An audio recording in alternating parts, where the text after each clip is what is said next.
ایک دور تک ہم سنتے رہے. میں بچپن میں ڈاکٹروں سے سنا کرتا تھا کہ ہمیں ہر تھوڑی تھوڑی دیر میں کچھ کھانا چاہیے, ایک دم پیٹ بھر کے نہیں کھانا چاہیے. مجھے شروع سے یہ بات میری کھوپڑی میں نہیں آتی تھی, یہ نیچر کے خلاف ہے. ڈاکٹر صاحب کے پاس گئے, میرا پیٹ خراب ہے. انہوں نے کہا, ڈاکٹر صاحب نے کہا کہ دیکھیں تھوڑا سا کھائیں 2 آنے والے, پھر آدھے گھنٹے بعد پھر تھوڑا سا کھائیں 2 یا 3 جتنے افورڈ کر سکیں, پھر تھوڑا کھائیں.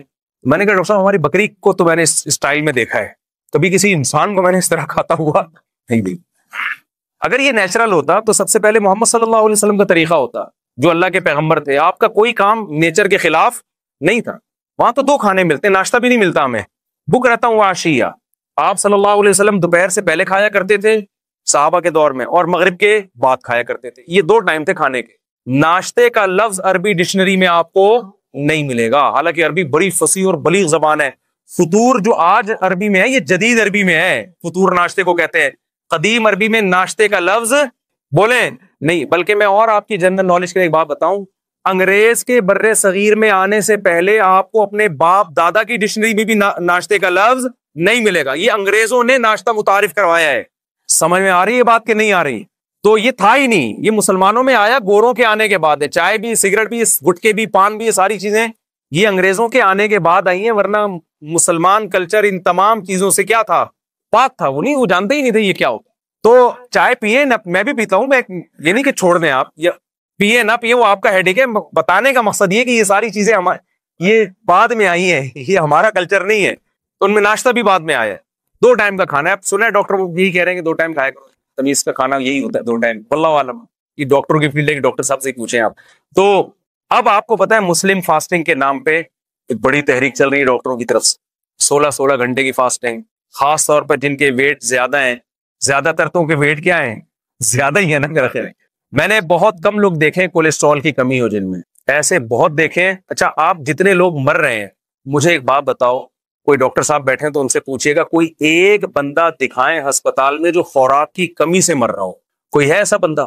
کتنی مہنگائی ہو جائے, کتنی غربت ہو جائے, ڈالر کتنا ہی اوپر چلا جائے, پھر بھی بھوک سے مرنے والوں کا ریشو ہمارے سوسائٹی میں کم ہے, کھا کے مرنے والوں کا ریشو. تو ہمیں جو حکم دیا ہے نا, اس میں روحانی قوت بعد میں ہے, ہمارے جسم اور باڈی کا فائدہ پہلے. علماء ایک زبردست بات کہتے ہیں کہ مال کی زکوٰۃ پیسہ ہے, باڈی کی زکوٰۃ کیا ہے بولیں؟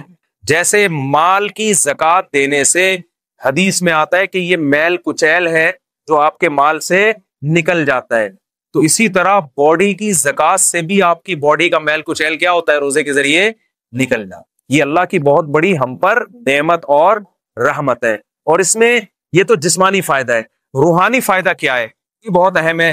قرآن کیا کہتا ہے, لعلکم تتقون, اے ایمان والوں تم پہ روزے فرض کیے گئے تاکہ تمہارے اندر تقوی پیدا ہو. تقوی عربی میں کہتے ہیں بچنے کو. دیکھیں آج کامیابی اسے سمجھا جاتا ہے کہ آپ کی ساری خواہشات پوری ہو جائیں. یہ بہت بڑی بھول ہے. جن لوگوں کی ساری خواہشات پوری ہوتی ہیں وہ ڈپریشن کے مریض بنتے ہیں, اور بالآخر وہ خودکشی کی طرف ان کی طبیعت مائل ہوتی ہے. انسان کی باڈی کو اللہ نے ایسا بنایا ہے کہ ایک خواہش پوری ہوئی وہ 4 خواہشیں پیدا کر کے ختم ہوتی ہے.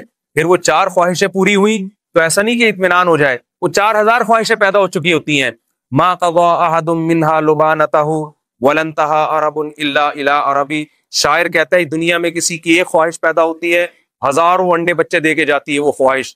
تو پھر ایک اسٹیپ ایسا آتا ہے کہ آپ کی ایک خواہش بھی اگر پوری نہ ہو تو آپ اسٹریس اور ڈپریشن میں جانے لگتے ہو, اور آپ کو خودکشی کے خیالات آنا شروع ہو جاتے ہیں. یورپ میں آپ جائیں, جس ملک میں سب سے کم ٹینشن ہے وہیں ٹینشن کا ریشو سب سے زیادہ ہے. نہیں آ رہی بات میرا خیال میں؟ آپ کی ساری خواہشات اگر پوری ہو جائے نا تو اس سے ٹینشن کبھی بھی ختم نہیں ہوتی. اس سے ٹینشن کیا ہوتی ہے, کیونکہ آپ میں مزید خواہشات جنم لیتی ہیں, اور آپ کے اندر جو ریزسٹنٹ پاور ہے نا خواہشات پہ کنٹرول کرنے کی, اپنی منمانی زندگی کے خلاف چلنے کی, وہ صلاحیت آپ کے اندر ختم ہو جاتی ہے. روزہ آپ میں یہ کوالٹی پیدا کرتا ہے کہ آپ کی چاہتوں کے خلاف چلنے پر آپ کو مجبور کرتا ہے, جس سے آپ کے اندر اپنی خواہشات کو کنٹرول کرنے کی صلاحیت پیدا ہوتی ہے. کیونکہ انسان کی جو سب سے بڑی اور نیچرل خواہش ہے نا, جسے ہر شخص بلکہ ہر جانور بھی پورا کرنا چاہتا ہے, وہ ہے کھانا اور پینا. ہر چیز انسان سے برداشت ہوتی ہے, کھانے اور پینے کی چاہت پہ کنٹرول کرنا انسان سے برداشت نہیں ہوتا. سمجھ میں آ رہی بات کی؟ تو اسلام نے 1 مہینے کے لیے کیا کہہ دیا؟ جو آپ کی سب سے مرغوب چیز تھی نا، کھانا اور پینا، اسی پہ پابندی لگا دی. تبھی آپ دیکھیں روزے میں کتنا عجیب سا ہوتا ہے انسان. صبح آفس جانے کا دل نہیں کر رہا کیونکہ وہ جو چائے پی کے جانے کی عادت تھی وہ چائے کیا ہو گئی. اور ٹائم کیسا رکھا ہے کھانے پینے کا؟ ایسا ٹائم کھانے کا رکھا ہے جو دنیا میں کوئی بھی اس ٹائم پہ نہیں کھاتا. یعنی اللہ میاں نے اجازت دے بھی دی نا کھانے کی، تو ایک سحری کے ٹائم پہ کھاؤ. آپ مجھے بتاؤ، آپ اپنے بچے کا ولیمہ کر رہے ہو، لوگوں کو کارڈ چھپاؤ، لوگ پوچھیں بھائی کتنے بجے آنا ہے، آپ کہہ سکتے ہو بھائی 2 بجے کھانا ہوگا، 4 بجے بھی ہو جاتا ہے، لوگ عصر کے بعد بھی کر دیتے ہیں یا چائے سموسے ہو جائیں گے. آپ رات کو بھی لیٹ نائٹ بھی کر دیتے ہیں 12:30، بھی آپ نے دیکھا 3:30 بجے آپ نے کارڈ پہ چھپایا ہو یہ ہمارے بچے کی شادی ہے، ولیمہ ہے، اور ٹائم کیا ہے صبح. تو آپ کہو گے بھائی آپ کھاؤ، آپ کا بچہ کھائے، ہم اپنے گھر میں عزت کے ساتھ سو رہے ہیں. کتنی ٹینشن دے دی اللہ تعالیٰ نے کہ کھانے کی ٹائمنگ ایسی رکھی ہے کہ دنیا میں کوئی بھی اس ٹائم پہ کھاتا نہیں ہے، تاکہ یہ اپنی خواہشات کے خلاف. یہ 1 مہینہ کی یہ ٹریننگ ہے. اور ایک گورے نے بتایا، ہمارے ایک ریلیٹو، گورے نے پوچھا نا تم روزہ کیوں رکھتے ہو؟ انہوں نے کہا کہ یار پوری دنیا کے مسلمان رکھتے ہیں. اس نے کہا یار یہ عقل سے بالاتر ہے کہ اتنی ٹینشن، کروڑوں لوگ 1 مہینے تک، جبکہ گورنمنٹ کی طرف سے کوئی لا بھی نہیں ہے، اس پر عمل کیسے کر لیتے ہیں؟ میں آپ کو دعوے سے کہتا ہوں اگر اسلام یہ حکم نہ دیتا نا، اور یونائٹڈ نیشن کی طرف سے لا پاس ہو جاتا کہ پوری دنیا میں صرف 1 کروڑ لوگ 1 مہینہ بھوکے رہیں گے، میں کہتا ہوں 1 کروڑ تو دور کی بات، 1 لاکھ بھی اس قانون پہ عمل نہ کرتے، چاہے کتنے انعامات لگا دیتے. یہ آسان کام نہیں ہے. یہ محمد صلی اللہ علیہ وسلم کی صداقت کا پر لوگوں کو اطمینان ہے کہ آپ نے جو آرڈر دیا یہ آرڈر کس کی طرف سے ہے؟ خدا کی طرف سے. تو یہ جب تک اللہ کا کانسیپٹ نہ ہوتا اور اللہ کے اجر کا تصور نہ ہوتا، کروڑوں لوگوں کا 1 مہینے تک اپنے لائف اسٹائل کو چینج کر دینا یہ ممکن نہیں تھا. ایسا آرگنائز ہونا ممکن ہی نہیں تھا. تو رمضان خود اسلام کے اور محمد صلی اللہ علیہ وسلم کے برحق ہونے کی ایک بہت بڑی دلیل ہے. اب آخری بات یہ کہ اللہ نے ہمیں ہماری خواہشات پہ جو کنٹرول کروایا ہے رمضان میں، اس کی حکمت اللہ نے بیان کی تاکہ تمہارے اندر برائیوں سے بچنے کی صلاحیت پیدا ہو جائے. لیکن افسوس کے ساتھ یہ کہنا پڑتا ہے کہ جیسے ہم رمضان سے پہلے ہوتے ہیں، رمضان کے بعد بھی بالکل ایز اٹ از اسی طرح ہوتے ہیں. 1.001% بھی ہم میں چینجنگ نہیں آتی. اس کی وجہ یہ ہے کہ ہم رمضان کو رمضان سمجھ کے اور اس کی حکمتوں کو سامنے رکھ کے گزارتے نہیں.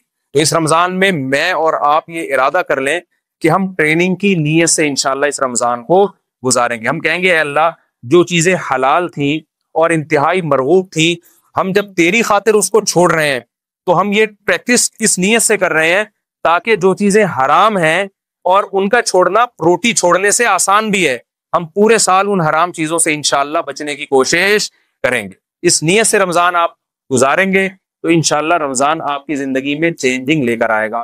اور اگر یہ نیت نہیں کریں گے تو روزے تو آپ کے انشاءاللہ ہو جائیں گے، لیکن جو روزوں کا مقصد ہے وہ حاصل نہیں ہوگا. کولیسٹرول کم نہیں ہوگا، باقی مقصد کہاں سے حاصل ہوں گے؟ دیکھیں فاسٹنگ سے ہی ہوتا ہے نا، آپ نتھر جاتے ہیں، لیکن رمضان میں نہیں نتھرتے. اس کی وجہ یہ ہے کہ جو آپ نے صبح سے لے کے شام تک پرہیز کیا ہے، وہ افطاری میں جو کھانے کی اسپیڈ اور جس قسم کی چیزیں کھائی جا رہی ہوتی ہیں، تو رمضان میں جو مادی حکمتیں ہیں ان حکمتوں کی ایسی کی تیسی ہو جاتی ہے. تو جیسے مادی حکمتوں کی پکوڑے کھانے اور سموسے کھانے سے ایسی کی تیسی ہوتی ہے، روحانی حکمتوں کی ایسی کی تیسی اس سے بھی زیادہ ہوتی ہے. تو ہم نے مادی طور پہ بھی اپنے آپ کو پہ کنٹرول کرنا ہے اور روحانی طور پہ بھی اپنے آپ پہ کنٹرول کرنے کی کوشش کرنی ہے. اللہ تعالیٰ سے دعا ہے جو کچھ کہا سنا اس میں کمی کوتاہی اللہ معاف فرمائے، جو صحیح باتیں ہوئی اللہ اس پہ ہم